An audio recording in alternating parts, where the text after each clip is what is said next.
ఈ రోజు మీ ఆప్యాయత మీరు కలిసిన తీరు చూస్తూ ఉంటే ఎదుటి వాళ్ళ డిపాజిట్లు గల్లంతేయాలని అనిపిస్తా ఉన్నది. ఒక వ్యక్తిని 5 సంవత్సరాలలో కనిపించలేదు.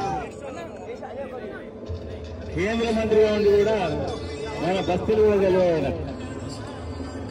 ఇంకో వ్యక్తులు ఏ సంవత్సరం ఎక్కడి నుంచో తెలియదయ్యారు.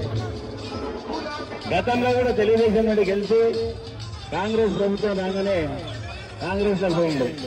మీ ప్రాంతం వాసే పేరు తీసుకోవాలంటే సిగ్గనిపిస్తుంది కొద్దిగా.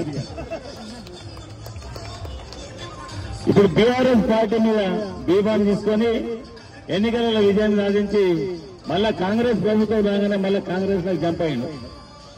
ఆయన పేరు మార్చి జంప్ జిల్లాని పెడితే బాగుంటుందేమో బహుశా. నాకంటే ఎక్కువ మీ ఖైరతాబాద్ వాస్తవులకే బాగా తెలుసు. ఏ ప్రభుత్వాలు ఏ వచ్చినా కానీ ఎప్పుడన్నా పోయి దుంకాలని చూస్తూ ఉంటాడు.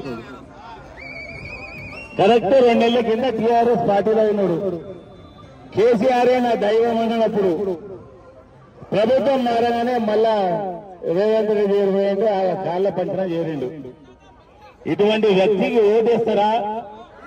తెలంగాణ రాష్ట్ర సమితి ఏర్పాటైనప్పటి నుండి ఇప్పటి వరకు మా పార్టీ లీడర్ కేసీఆర్ గారి ఎంబడి ఉంటే కష్టాలు సుఖాలు అన్ని భరించి ఆయన ఎంబడున్న ఓటేస్తారా? మీరే గ్రహించుకోవాలి.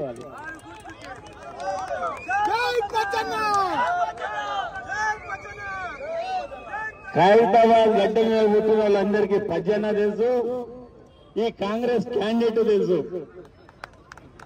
పేరు చెప్తలేని సిగ్గు అనిపిస్తుందో అని చెప్పిన ఇవాళ వాళ్ళ అన్న కూడా నా ఎంబడే ఉన్నాడు, దానం రవీందర్. న్యాయం నీకు నిలబడతాము, తమ్ముడు లేదు అన్న లేదని చెప్పింది నాకు. ఇక్కడ వచ్చినాక 200 మందిని పెట్టుకొని వెల్కమ్ చెప్తుంటే కళ్ళల్లో నీళ్ళు వచ్చినాయి నాకు. మీకంతా చిరపరిచితిని నేను. పద్యాన అంటే ఖైరతాబాద్ గల్లీలో అందరికీ తెలుసు. దాదాపు 40 సంవత్సరాల నుండి ఈ గల్లీ తిరిగినాను నేను. అప్పుడు మీ అందరి ఆశీర్వాద బలంతో ఎమ్మెల్యే, ఆ తర్వాత ఎస్ఐ శాఖ మంత్రిగా, ఆ తర్వాత డిప్యూటీ స్పీకర్ గా, మళ్ళా ఇప్పుడు పార్లమెంటు మెంబర్ గా టీఆర్ఎస్ పార్టీ నుండి పోటీ చేస్తా ఉన్నాను. దయచేసి మీరందరూ కూడా మాపై దయ ఉంచి జంపు జనాలకు ఓటు వేయకుండా నిక్కచ్చిగా ఎల్లప్పుడూ ఒక పార్టీ జెండా పట్టుకున్నామంటే చివరి దాకా జెండా పట్టుకుని ఎవరు నిలబడతారో వారికి ఓటు వేయాల్సిందిగా మనస్ఫూర్తిగా కోరుతా ఉన్నాం.